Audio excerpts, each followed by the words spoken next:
afternoon, dear students. Today we are going to start unit number 3, that is electromagnetic field. The part of electromagnetic field that is magnetism. In this unit, we are going to learn everything about the magnetic field. In unit number 1, we have learned basic about what is electromagnetic field, how electromagnetic fields are developed, how electromagnetic fields work. In unit number 2, we have worked in manner to understand the electric field in detail, जहाँ पे अपन ने सीखा कि electric field होती कैसे है। जब दो चार्जेस फील्ड के अंदर रखे जाए तो वो एक दूसरे के ऊपर जब फोर्स ऑफ अट्रैक्शन या फोर्स ऑफ रिपल्शन लगाते हैं उनके नेचर के हिसाब से, तो वो अट्रैक्शन और रिपल्शन के फोर्सेस की वजह से जो फील्ड पैदा होती है उस फील्ड का नाम है इलेक्ट्रिक फील्ड। और जिस तरीके से इलेक्ट्रिक फील्ड काम करती है पैरेलल यूनिवर्स में ही या पैरेलली ही मैग्नेटिक फील्ड भी काम करती है। तो यूनिट नंबर 3 एक पूरा डिटेल एनालिसिस है about magnetic field, that how magnetic fields are going to be developed. Magnetic field is something which is a development over the simple explore. अगर अपने को मैग्नेटिक फील्ड कैसे पैदा होती है ये समझना है तो अपने को सिंपल तरीके से उसके ऊपर काम करना पड़ेगा। सबसे पहले क्या करना पड़ेगा, we will take one current carrying conductor. एक करंट कैरिंग कंडक्टर लेते हैं अपन। कंडक्टर मतलब एक सिंपल वायर है जिसमें से अपन करंट को पास कर सकते हैं, चाहे वो एक कॉपर वायर ही क्यों ना हो। और उसके बाजू में अपन एक मैग्नेट रख देते हैं, नॉर्थ साउथ पोल वाला मैग्नेट। जैसे ही आप उस कंडक्टर में से करंट भेजेंगे, the moment you will send the current out of that conductor, the magnetic field will automatically generate and which will push the north pole of magnet towards the south pole of it. मतलब जैसे ही आप किसी wire के या किसी current carrying conductor में से current को भेजेंगे, उसके वजह से मैग्नेटिक लाइन ऑफ फोर्सेज जो है वो मैग्नेट के नॉर्थ पोल पे लगेंगे और उसको साउथ की तरफ शिफ्ट करेंगे। इस इफेक्ट को बोला गया है मैग्नेटिज्म या magnetostatics, because magnet is static out their position, whatever is happening because of the current carrying current. So here electric field or the part of electric field, that is current, is responsible for the generation of electromagnetic magnetic field. So in magnetostatic, it is a theory of magnetic field which gives the complete idea about behavior of magnet revolving around the magnetic field. In this unit, we have to understand the static behavior of the magnet when we are passing the current through the current carrying current. So before we understand anything in detail about magnetic field, we have to first understand about the current. How current is developed? Generally current का मतलब क्या होता है? तुमने जब electronic device में circuit में पढ़ा होगा कि करंट का मतलब होता है, current is a form of energy. Current क्या है? तो एक फॉर्म ऑफ एनर्जी है। ये कब पैदा होती है? जब इलेक्ट्रॉन अपनी जगह से दूसरी जगह पर मूव करता है। तो by the movement of electron from one place to another place, the energy is going to be accumulated. जब वो एक जगह से दूसरी जगह पर जाता है तो वो एनर्जी को पीछे छोड़ते हुए जाता है। तो ये जो टोटल एनर्जी जब जमा होती है तो उस एनर्जी को नाम दिया गया है current. So it is nothing but an amount of charges with respect to time. जितने ज़्यादा चार्जेस होंगे उतनी ज़्यादा मूवमेंट होगी और उतनी ज़्यादा करंट पैदा होगा। ठीक है, तो इसको मैथमेटिकली उसी तरीके से डिफाइन किया गया है कि I means a current is equal to d Q by D t, that is rate of change of charges. अगर चार्जेस जीरो है तो करंट भी जीरो, चार्जेस इनफाइनाइट है तो करंट भी infinite. So it is a scalar quantity that can be defined as current through any surface S is amount of charges crossing through the surface. अब यहाँ पे समझने के लिए उसने एक एग्जाम्पल सर्फेस एस लिया है और उसमें से जितने भी चार्जेस बाहर निकलेंगे उतना करंट भी जनरेट होता है, ऐसा उसको रिप्रेजेंट कर रहा है। मतलब समझने के लिए उन्होंने एक एस नाम का सर्फेस लिया और मान के चलो कि एक चार्ज एक एम्पियर करंट प्रोड्यूस करने के लिए कैपेबल है। तो वहाँ से अगर 10 चार्जेस बाहर निकले तो आप बता सकते हो कि 10 एम्पियर करंट पैदा हुआ। अगर 5 चार्जेस बाहर निकले तो आप बोल सकते हो कि 5 एम्पियर करंट पैदा हुआ।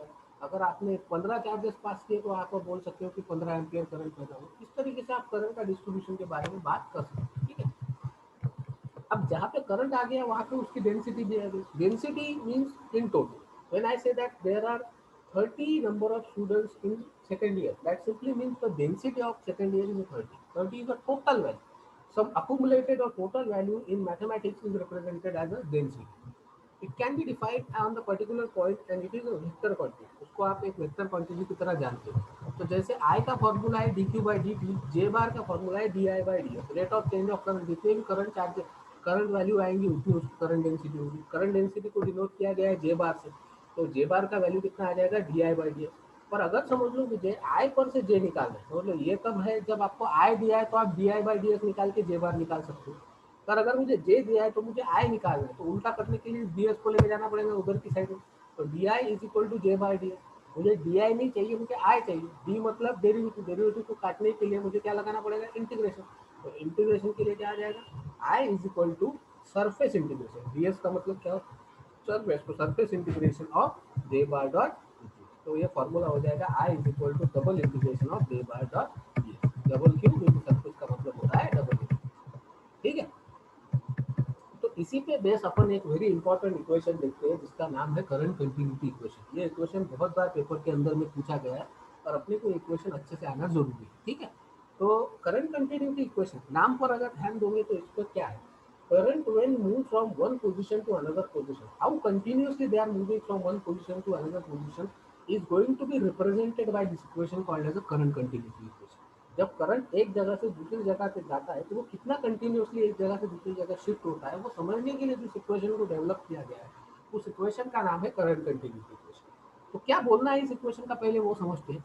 According to the law of conservation of energy, charges can be neither created nor being destroyed. हम सबको मालूम है कि law of conservation of energy क्या बोलते हैं कि energy can be neither created nor being destroyed.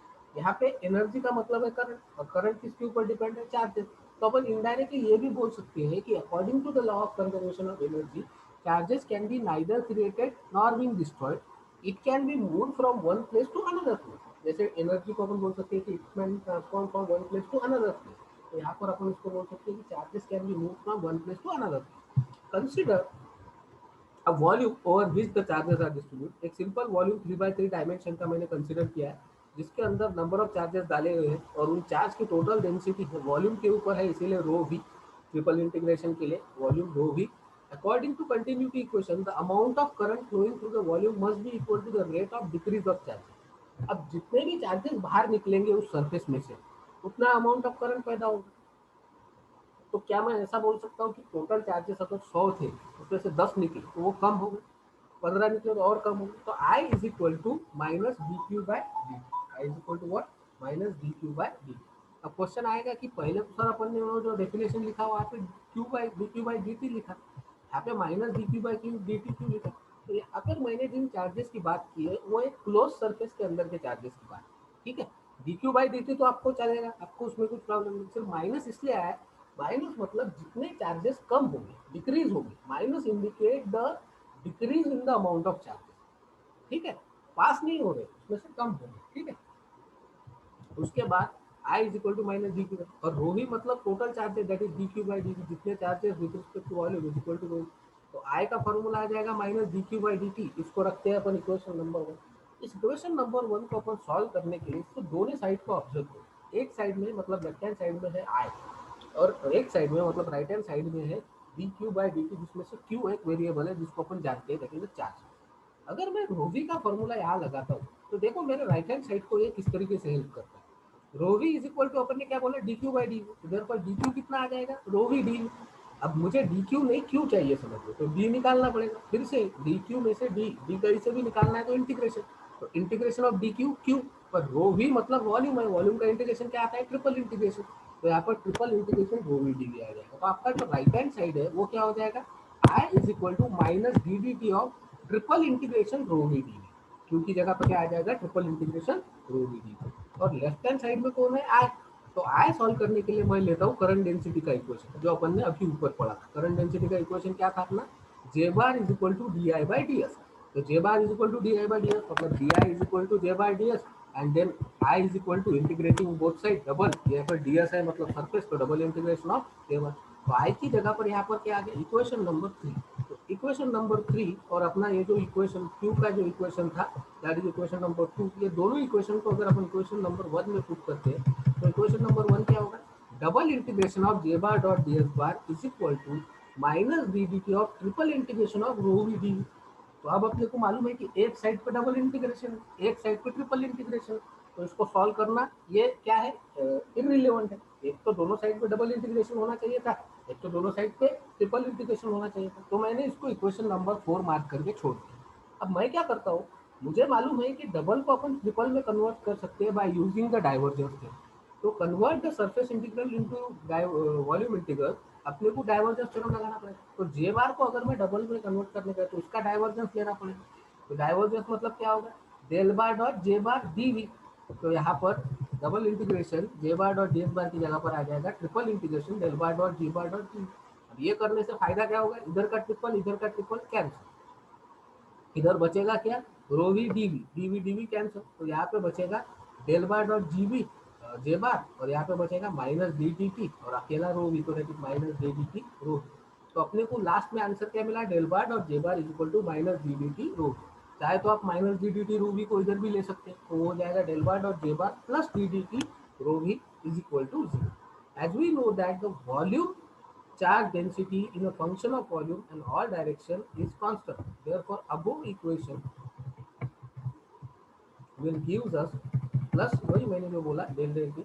हाँ, तो यहाँ पर जब अपन ले रहे हैं तो ये जो वॉल्यूम है, और यहाँ पे दो पैरामीटर है, एक है वॉल्यूम और दूसरा है टाइम। तो अपन जब एक पैरामीटर के लिए कभी भी डेरिवेटिव लेते हैं तो उसको पार्शियल डेरिवेटिव बोलते हैं। कंप्लीट पैरामीटर अगर लेना है तो कंप्लीट डेरिवेटिव अगर लेना है तो दोनों पैरामीटर पे लेना पड़ेगा। तो पार्शियली मैं इसको कैसे लिख सकता हूँ, डी डी टी की जगह मैं उसको डेल डेल टी बोलूँगा, बस बाकी फर्क कुछ भी नहीं। अब ये हो गया मेरा कंटिन्यूटी इक्वेशन।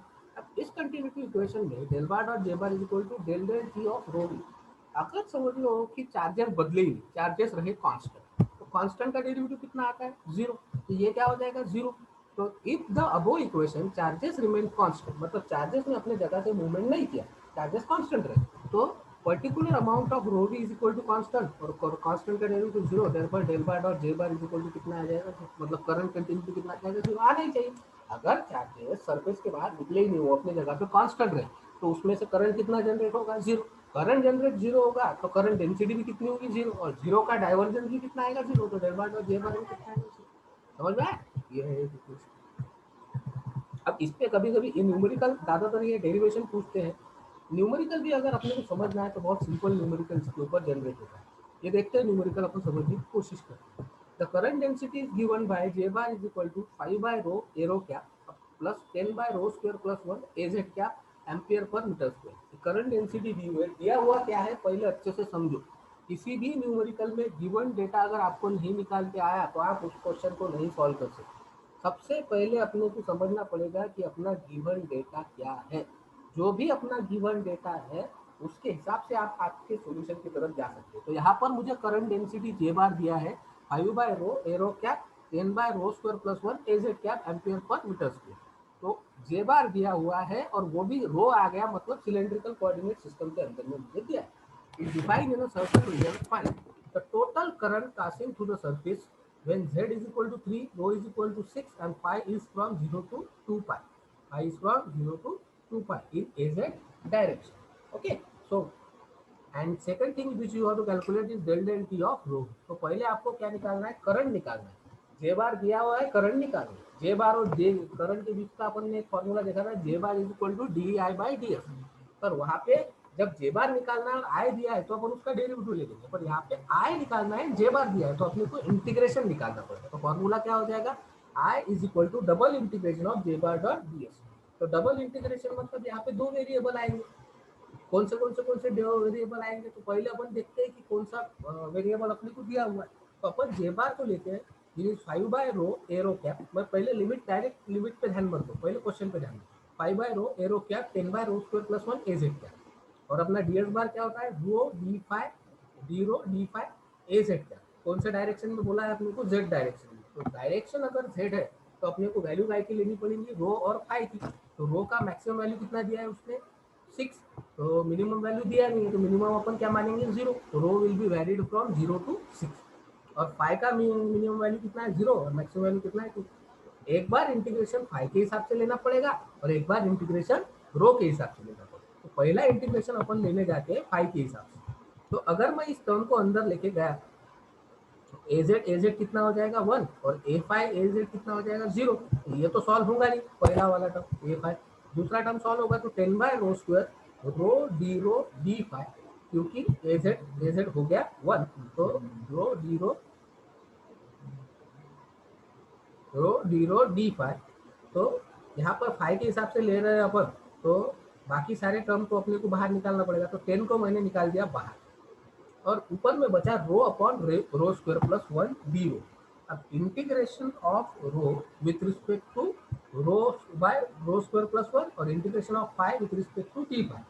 अब डी फाइव का इंटीग्रेशन क्या आता है, फाइव की जगह अगर 2 पाई और 0 डाल दिया तो आ जाएगा 2 पाई माइनस 0। तो इसका आंसर तो आएगा 2 पाई। पर इसका अगर अपन निकालने गए तो it is x upon x square plus 1। अगर एक्स स्क्वायर का डेरिवेटिव निकालते तो कितना आता है 2x। वैसे अगर अपन रो स्क्वायर का डेरिवेटिव निकालते तो कितना आता है 2 रो, और रो स्क्वायर प्लस 1 का भी डेरिवेटिव निकालेंगे तो वो भी कितना आएगा 2 रो, क्योंकि रो स्क्वायर का डेरिवेटिव 2 रो और 1 कांस्टेंट है उसका डेरिवेटिव 0। तो ऊपर अगर 2 रो रहा तो अपन ऐसा बोल सकते हैं कि denominator numerator is the derivative of denominator, जिसको बोलते हैं लॉग ऑफ डिनोमिनेटर। इसको क्या बोलते हैं लॉग ऑफ डिनोमिनेटर। तो रो स्क्वायर प्लस 1 का डेरिवेटिव 2 रो अगर अपन ने ऊपर एडजस्ट किया तो ऊपर 2 नीचे 2, एडजस्ट करने के लिए मैंने ऊपर 2 लिया तो उसको काटने के लिए नीचे 2, तो ये हो गया 5। ठीक है, वो तो 2 पाई निकला था 5 का, वो बाहर 5 इंटू 2 पाई। अब लॉग ऑफ डिनोमिनेटर मतलब रो स्क्वायर प्लस 1 0 टू 6, तो एक बार रो की जगह 6 डालना पड़ेगा, तो लॉग 37 माइनस लॉग 1। अब यहाँ पे आपको कैलसी में से नेचुरल लॉग निकालना है। ठीक है, कैलसी में से ln सिलेक्ट करना है, ln 37 माइनस ln 1, तो आपको मिलेगा 10 पाई इंटू दिस, तो आंसर आ जाएगा 113.4। समझ में आया? तो फिर से एक बार न्यूमेरिकल समझाता हूँ, बहुत आसान न्यूमेरिकल है, कुछ भी इसमें खास बात नहीं है। सबसे पहले अपने को दिया क्या था, करंट डेंसिटी दी थी J bar is equal to 5 by rho arrow क्या plus 10 by rho square plus 1 A Z क्या ampere per metre square is defined in a certain region, एक रीजन के अंदर, और उस पर से करंट निकालने के लिए मतलब जे बार दिया है आई निकाल, आई बोला होता जे दिया आई दिया होता जे निकालने के लिए बोलते तो J is equal to D I by D S. अब D I by D S मतलब जब जे निकालना, अब आई निकालना है उल्टा integration, double integration of J by dot D S. अब मुझे डायरेक्शन उसने बोला z, तो z डायरेक्शन मतलब रो डी फाई ए जेड क्या डी एस बार का फॉर्मूला इन z डायरेक्शन। मैंने बोला है तुमको डिफरेंशियल सरफेस के यूनिट नंबर 1 के, कार्टेशियन के, सिलेंड्रिकल के, सबके लीनियर एलिमेंट सब फॉर्मूले याद रखो, linear line elements, surface element और वॉल्यूम एलिमेंट। ठीक है, रो डी फाई ए जेड क्या, तो ये आ गया रो डी फाई ए जेड क्या, अंदर लेके गए तो ए जेड ए रो ये दोनों अलग अलग है तो इनका मल्टीप्लिकेशन 0, तो ये सॉल्व होगा नहीं। सॉल्व क्या होगा 10 by rho square A Z into A Z 1 row A Z into 1। अब बचा कौन रो डी फाई, मतलब एक बार डी रो से इंटीग्रेशन लेना पड़ेगा, एक बार डी फाई से। तो डी रो में कौन आएगा रो वाली टर्म, डी फाई में कौन आएगा फाई वाली टर्म। डी फाई वाला कोई नहीं है तो अकेला d integration of d phi 0 to 2 pi उसके लिमिट, और 0 टू 6 कहाँ से आया क्योंकि रो का वैल्यू उसने कितना दिया 6, लोअर लिमिट दिया नहीं, अगर उसने लोअर लिमिट दिया होता 2 तो अपन लेते थे 2 टू 6। ठीक है, तो यहाँ पर अपन ने डाल दिया। अब देखते हैं मैंने सॉल्व क्या किया कि डिनोमिनेटर का अगर डेरिवेटिव लेते हैं अपन और वो ऊपर सेम आता है तो अपन लॉग ऑफ डिनोमिनेटर लिखते हैं, तो ऊपर सेम लाने के लिए मैंने यहाँ पे 2 डाल दिया, यहाँ पे 2 डाल दिया, ये मैथमेटिकल अरेंजमेंट, उस पर लॉग आ गया, सॉल्व करने के बाद आसानी से न्यूमेरिकल सॉल्व होता है। ये आ गया पहला पार्ट। अब दूसरा पार्ट मुझे निकालना है, वो निकालना क्या है रो भी निकाल, find del rho V P del rho V by del P. तो according to continuity equation del bar dot J bar का भी जो अपन ने सॉल्व किया वो डेरिवेशन उसका फॉर्मूला यहाँ पे इस्तेमाल होता है। Del bar dot J bar का मतलब क्या होता है minus del del t of rho we, तो ये माइनस अगर उधर के साइड में करेंगे तो डेल डेल टी ऑफ रो होगी, वही अपने को चाहिए, तो अपने को निकालना पड़ेगा डेल बार डॉट जे बार मतलब डाइवर्जेंस ऑन जे बार। तो अपन ने अभी जे बार का आंसर निकाला, कितना आया अपना जे बार का आंसर 113.4। ठीक है, वही यहाँ पे अपने को फॉर्मूले में पुट करना पड़ेगा, तो यहाँ पर अपने को ढूंढना पड़ेगा del bar dot J bar is equal to 1 by rho del del rho J rho 1 by rho del del phi J phi and del del Z J. ये डाइवर्जेंस का फॉर्मूला है सिलेंड्रिकल कोऑर्डिनेट सिस्टम के अंदर। तो 1 by rho del del row 5 by रो ए रो क्या 0 10 by रो, अब ये जो आपको टर्म दिए थे दो जे बार की वो क्या दिए थे 5 बाय रो एरो क्या, एरो का कंपोनेंट क्या था 5 बाय रो और एजेड का क्या था 10 बाय रो स्क्वायर, और फाई का कंपोनेंट नहीं था इसलिए 0।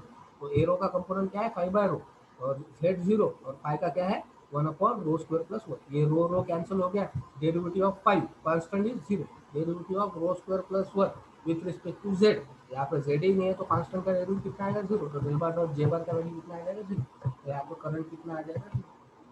तो ये सवाल आपका।